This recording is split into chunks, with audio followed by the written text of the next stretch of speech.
A world-renowned artist was hired by the CIA to create an art piece for their headquarters.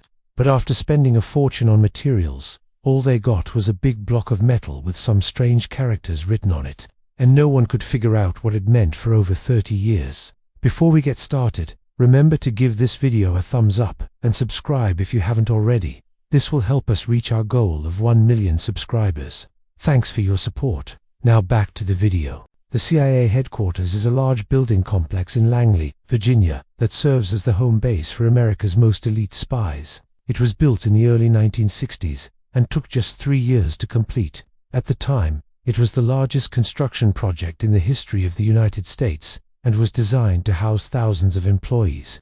Since then, several expansions have been made to the campus, and it continues to be the nerve center for the CIA's operations around the globe. In the late 1980s, the CIA decided they wanted to add something special to their headquarters, something that would represent the agency's commitment to intelligence gathering and code breaking. They hired an American sculptor named Jim Sanborn to create a piece of artwork that would go in the courtyard of the building. Sanborn was born in 1953 and had already gained international recognition for his sculptures.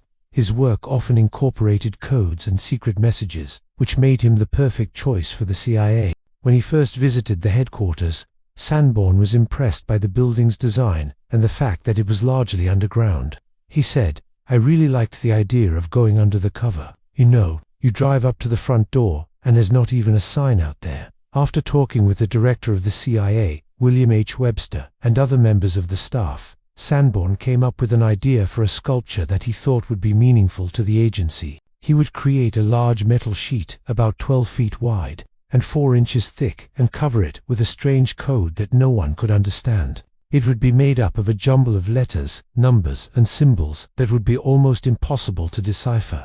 Sanborn hoped that this sculpture would serve as a reminder to everyone who saw it of the importance of intelligence gathering and the difficult work that goes into keeping the country safe. He said, "I think there's always a dialogue between secrecy and openness, and I wanted my sculpture to acknowledge that tension." So Sanborn set to work creating his masterpiece. He chose to make the metal sheet out of stainless steel because it was durable and would not rust. Then he spent months coming up with the perfect code to cover it. He wanted something that looked random, but actually had some sort of order to it. He considered using a simple substitution cipher where each letter of the alphabet stood for another, but he wanted something more complicated.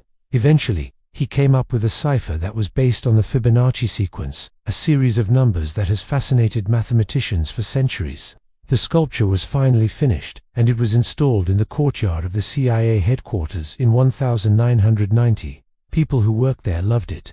It was a unique piece of art that represented their agency's mission and values, but no one could figure out what the code meant. For years, it remained a mystery.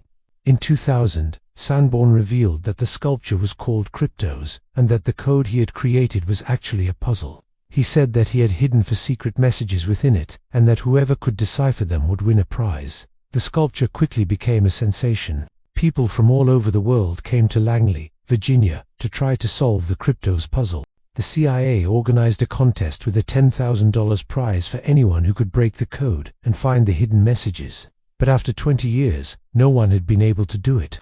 In 2011, Sanborn released a book about the sculpture that included some clues about the puzzle. He said that he had deliberately made it difficult so that people would not give up, and that there were many false leads and red herrings. He also said that the sculpture was meant to be a conversation piece, and that he was pleased with how much attention it had gotten. Cryptanalysts use a variety of methods to break codes, but the basic idea is always the same. Look for patterns and try to figure out how the code works. When faced with a coded message, cryptanalysts will often start by organizing the ciphertext into smaller chunks. This can help them to see patterns and relationships between letters and numbers that might not be obvious at first. For example, in the Kryptos sculpture, the ciphertext was divided into 8-letter chunks. By analyzing these chunks, cryptanalysts were able to figure out how the code worked and what the hidden messages were. One of the first things that cryptanalysts did was to count the frequency of each letter. This is a basic technique that has been used for centuries to break codes. The idea is that in any large body of text, there are some letters that appear more often than others. For example, in English, the most common letter is E, followed by TAO and I. Cryptanalysts use this knowledge to try to figure out which letters of the alphabet stand for which letters of the ciphertext. They also look for patterns in the distribution of letters.